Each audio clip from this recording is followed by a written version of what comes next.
bien, amigos, estamos en una nueva conversación de Gente Kalstein, hablando de avances de la ciencia, la tecnología, la medicina y estos temas tan interesantes que siempre traemos a la mesa en este tipo de diálogos. Hoy estamos en la Fundación Jacinto Convit en Caracas, Venezuela. Y en específico, hoy queremos hablar de una unidad que ha desarrollado la Fundación Jacinto Convit, en la que pues ha puesto mucho empeño su personal y que le está trayendo muchas satisfacciones. Es la unidad de diagnóstico molecular, y para hablar de ello hoy tenemos con nosotros a la doctora María Alejandra Duarte. María Alejandra, bienvenida. Mucho gusto, María Alejandra Duarte. Bienvenidos a la Fundación. Muchísimas gracias. María Alejandra, vamos a comenzar por el principio. ¿Cuánto tiempo trabajando en la Fundación Jacinto Convit? Cuéntame un poco además de tu trayectoria profesional, cómo llegas a la misma, acá a la Fundación. Ok. Yo soy bioanalista de profesión. Realicé un estudio de posgrado en el IBIC Ujú. y me gradué como doctora en ciencia, mención inmunología. Luego estuve trabajando en el Centro Médico Centro de la Trinidad, en laboratorio de pruebas especiales, y posteriormente me salió la oportunidad de trabajar acá en la Fundación en el área de investigación, el cual acepté porque, bueno, es una de mis pasiones el área de investigación, y me encontré en esta institución donde tiene dos unidades grandiosas, que es la unidad experimental de inmunoterapia y la unidad de diagnóstico molecular. Mm. En el caso de la unidad de diagnóstico molecular, que es la que nos estamos refiriendo o la que usted nos refiere en este momento para presentarles al público, es la unidad donde prestamos servicio de diagnóstico Ujú. a la población más vulnerable, sobre todo para el diagnóstico de leucemias. Ok. Pero ¿cuándo llegaste a la fundación Ok. específico? ¿Cuántos años ya? Yo tengo en la fundación, entré en el 2017, ¿verdad? Ujú. Luego me fue en el 2021. ¿Cómo se puede decir eso? Bueno, te fuiste un rato en el 2021 y Ajá, volviste y después. después volví. Se has ido y viniendo. Ah, bueno, pero ahí viene una pregunta interesante, doctora. ¿Por qué volver? ¿Qué te engancha a esta pasión de Ok, la fundación respecto de lo que ha sido tu trabajo en un laboratorio, ok. digámoslo, en el Centro Médico Docente de la Trinidad, donde estamos hablando de una clínica privada? ¿Cuál es la diferencia entre estos dos mundos? Hay una pasión en el campo de la investigación, hay otro en el que el día a día, por supuesto, asistir pacientes a diario. ¿Cómo se compaginan y cómo se diferencian Sí, estas dos ramas? realmente son diferentes, ¿no? Ujú. Acá en la fundación te da la oportunidad de hacer diagnóstico con el propósito de beneficiar a una población que es muy vulnerable, Ujú. que no tiene los recursos como para hacerlo en un laboratorio privado. Ujú. Entonces sientes una gran satisfacción cuando puedes ayudar al prójimo, y sobre todo en estas patologías que son tan sensibles. Ujú. Y por otra parte, la investigación, que es una pasión que siempre se mantiene, hace que vuelva uno a esta institución para buscar las respuestas a muchas preguntas que se tienen Claro. en el área científica, que obviamente no trata es de dar algunos indicios de que puede estar, que cuáles son las respuestas más acertadas, ¿no? Ujú. Tal vez no las demos por completo, pero sí Es aproximaciones. una búsqueda Es constante. una búsqueda Es todos los días constante. una batalla, es todos los días, Eh, pues, esa eureka, ¿no? De, ay, va por ahí la cuestión. Que de hecho Exacto, creo que es un poco además fue la filosofía del doctor Convict toda su vida, ¿no? Fue una exactamente, permanente búsqueda. total. Ahora, me ha referido el tema de las poblaciones vulnerables, y creo que es una de las cosas que además también en el legado del doctor Convict se siente mucho respecto de, como sabemos, pues su lucha por el tema del combatir la lepra y luego el tema de la leishmaniasis. Ujú. Pero en el caso del doctor Convict con el padecimiento de la lepra, la vocación humanística, la vocación de ayuda, la vocación incluso de humanizar la enfermedad está muy marcada. ¿Cómo esa filosofía quizá de llevar la investigación y de llevar la medicina al campo humano, usted lo ve todos los días en el caso de la Fundación Jacinto Convit con estas poblaciones vulnerables que están trabajando a través de la unidad que en este caso coordina usted, la unidad de diagnóstico Diagnóstico molecular? molecular. ¿Cómo lo ve allí? Ujú. Bueno, la unidad de diagnóstico molecular se planteó desde el 2016 dar la oportunidad de hacer diagnósticos a poblaciones que no podían, por supuesto, pagar este tipo de estudios que son tan específicos y son tan costosos. Entonces abrieron estos convenios, la posibilidad de hacer convenios con los hospitales. Estos hospitales son los que dan servicios de hematología, atienden a estos pacientes que tienen leucemia y en la actualidad ya tenemos 11 convenios. Entonces, a través de estos convenios, ¿verdad?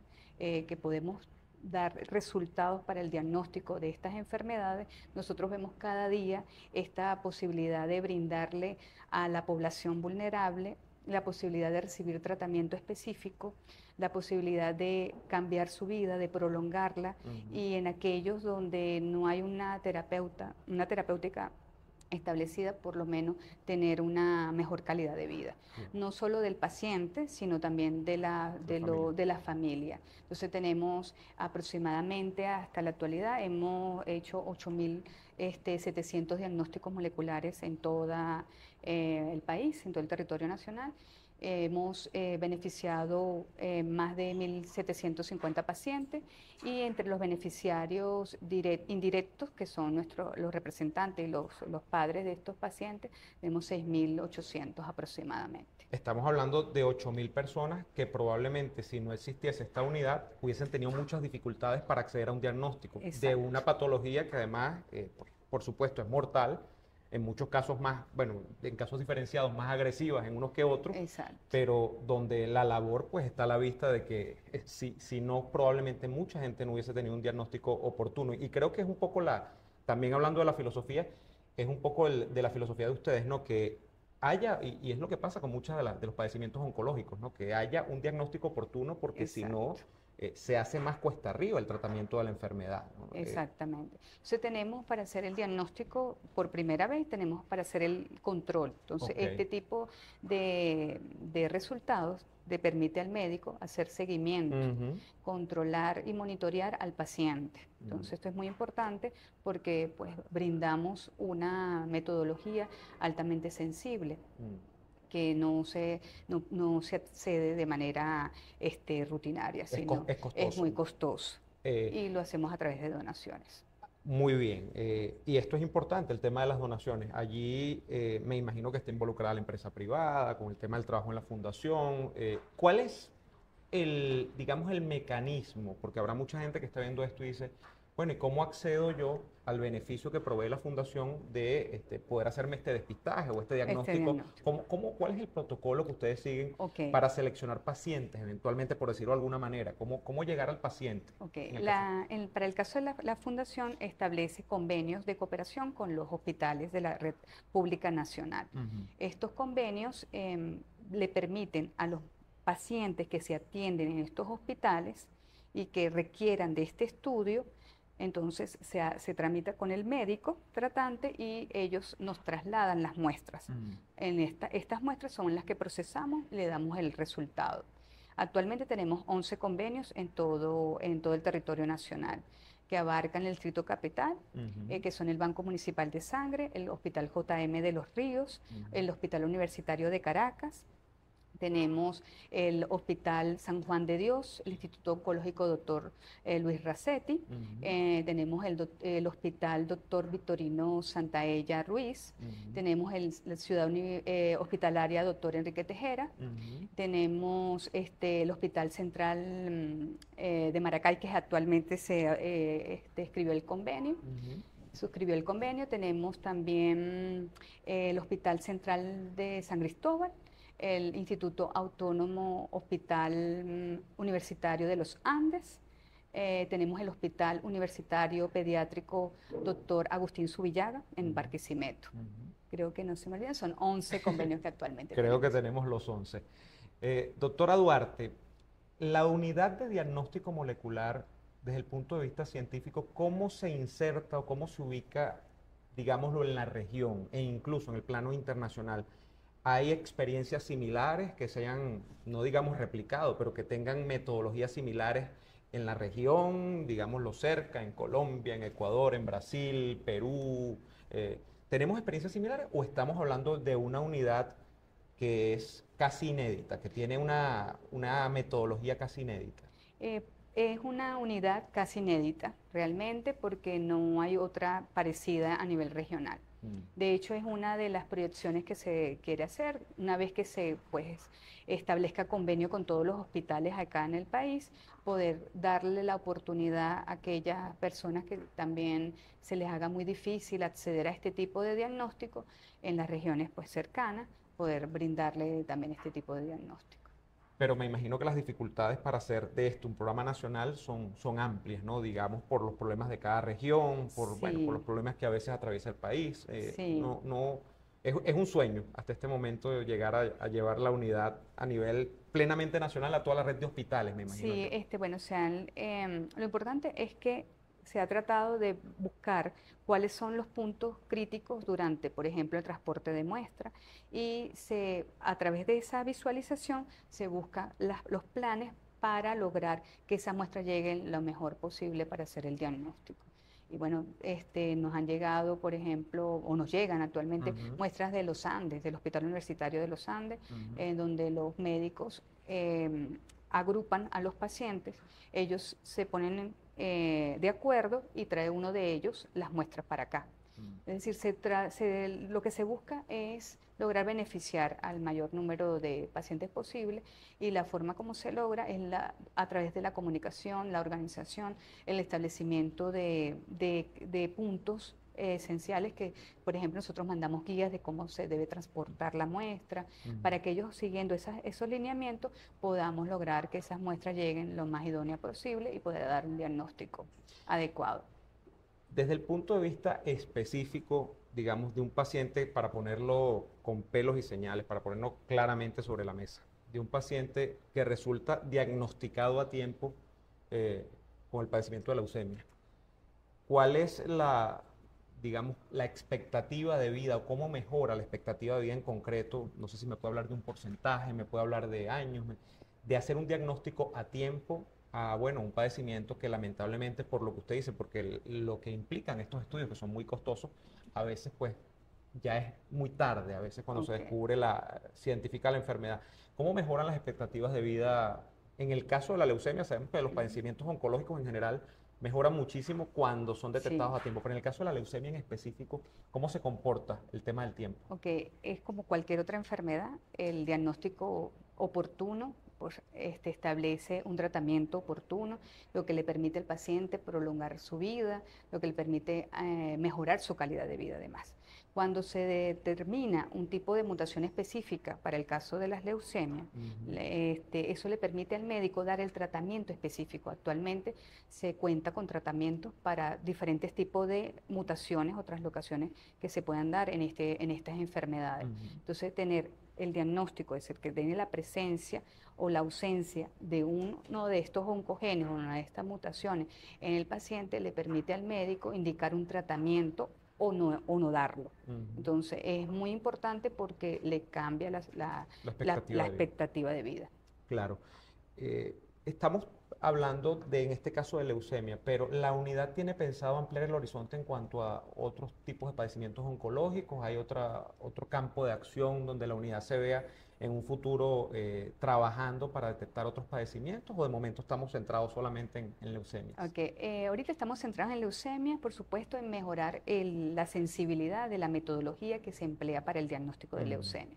Entonces, estamos trabajando, por ejemplo, en este momento en enfermedad mínima residual, que da una mayor sensibilidad, es decir, permite detectar clonas que han sido, que sufren esa mutación y en una mayor, es decir, menor cantidad de clonas permite la detección con este tipo de metodología que es con tiempo real. Entonces estamos apuntando está a esta apuntando a misión mejorar incluso el método del diagnóstico. método de diagnóstico. Eh, ¿Cómo pensar además, digamos, en otra área de la fundación, que no sé si nos puede comentar parcialmente, que además es un área que me ha tocado un poco de cerca porque sé que está teniendo bastante efectividad en los tratamientos oncológicos, que es el tema de la inmunoterapia? Ujú.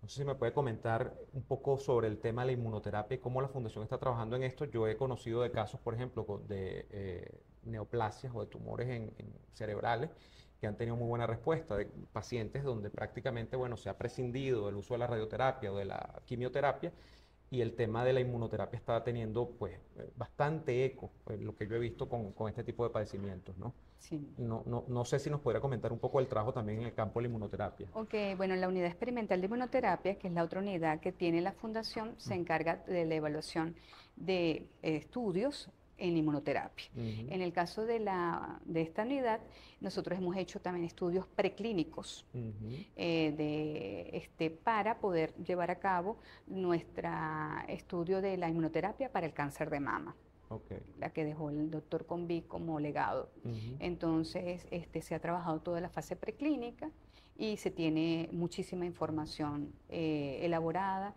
y ya también publicada. Esto de la publicación es importante, la difusión del trabajo de ustedes, porque más allá de todos los días, obviamente que pues, hay mucha gente impactada. Nos acaba de hablar usted de 8.000 personas impactadas directamente por el tema de la unidad de diagnóstico molecular. Pero la difusión de estos avances, porque bueno, Ok, esto es, por una parte, ayudar a una población que, como usted lo ha dicho, además es vulnerable, que a ver, no cuenta con los recursos, pero por otro lado es la construcción permanente de ciencia, es la construcción permanente de exacto. conocimiento, es la Ujú. construcción permanente de una experiencia, pues sí, es ensayo y error, es ver cómo las cosas de alguna manera mejoran cada día con el método de investigación. Están publicando investigación en, digamos, en algún tipo de portal o de ventana arbitrada para que Sí. estas informaciones sean de acceso público, por decirlo de alguna manera. Sí, tenemos 4 publicaciones Ok, en la Gaceta Médica de Caracas de las validaciones de métodos que estamos realizando en la unidad de diagnóstico molecular, 43 secuencias en GenBank ya publicadas. Nosotros atendemos también pasantes a todo nivel, pregrado, posgrado, y tenemos también un plan de formación para los médicos residentes de tercer año de lo que es en hematología. Ellos ok. hacen su especialización en hematología y en el tercer año ellos pasan por acá y tienen una capacitación en aplicadas técnicas de diagnóstico molecular No, específicamente. ok. Ujú. Háblenos ya finalmente de la unidad en sí. ¿Cuántas personas trabajan con usted? ¿Cómo es el día a día? ¿Cómo llega un, nos acaba de hablar de los estudiantes, cómo llegan un médico que, digamos, tiene interés en el área y quiere desarrollar la investigación en el área? ¿Cómo llega a la unidad? ¿Ha trabajado con médicos que de alguna manera recientemente han egresado y que tienen interés en esto? Cuéntanos un poco sobre esto. Ok, nosotros recibimos médicos residentes 3 Ok. que están en los hospitales que tenemos nosotros convenios de cooperación. Es decir, Ujú. aquellos hospitales que yo les mencioné, con Todos el que están en tenemos convenio. en convenio, entonces ellos pueden tener su pasantía, las programamos anualmente y Ujú. ellos están por acá especializándose, capacitándose en esta área de diagnóstico molecular. ¿Y cuántas personas están con usted en la unidad? Estamos trabajando 2 personas. O sea, es un trabajo denodado, fuerte. Sí, es Y, fuerte. no estamos Ajá. hablando de una mega corporación, estamos No, hablando de un trabajo que es muy dedicado sí, es un todos los trabajo muy días. dedicado. Y, y hay mucho cansancio, pero mucha satisfacción al final Hay del camino. muchísima satisfacción, sí, porque actualmente pues atendemos al paciente, recibimos la muestra y uno conoce la experiencia directa.